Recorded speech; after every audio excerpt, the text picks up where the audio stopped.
maxaa sababay in dadkii loogu talagalay gargaarkii aanay la siinaynin oo dadka magaalada Baydhabo xilliyadii habeenkii ah si dhuumaalaysi ah loogu qaybinayo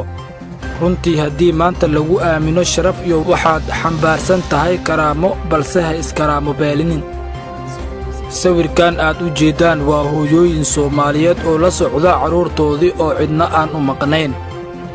waxayna saamaysay abaartii dalka ka dhacday waxayna ka soo carareen deegaano ka tirsan gobolka Boqol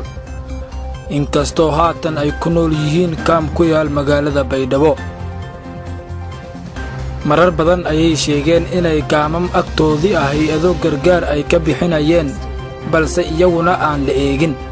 waxayna ku sababaynayaan qaabka hay'adahaasi ay wax ka bixinayaan ay tahay qaab qabiil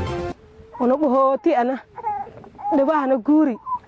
dhibkaneenka kalun hadda biyo horta kan dambeetan guri la meel biyo ingaalna bariyasta male ogda biyo horta dhibshaynahay kan la may hungurinahay kan saday golgol ka jiifano manateedan dhamaantii kartoon yoonay tawala ka jiifaday anta ta qurboodenahay ما كره ببعثنا باهي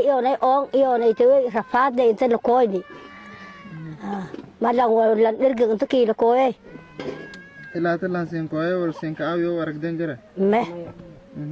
مجر ما أتصدق أنت لا تندر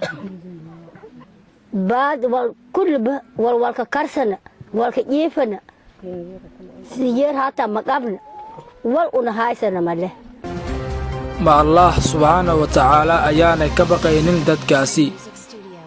oo sidoo kale aakhiro maxsuusana miya ugu dambeyn waa in ay hay'adaha dadka ka mas'uulka ah la xisaabtamaan dadka iyagu ku aaminay oo u dhiibay gargaarka isla markaasina dhahay dadkaas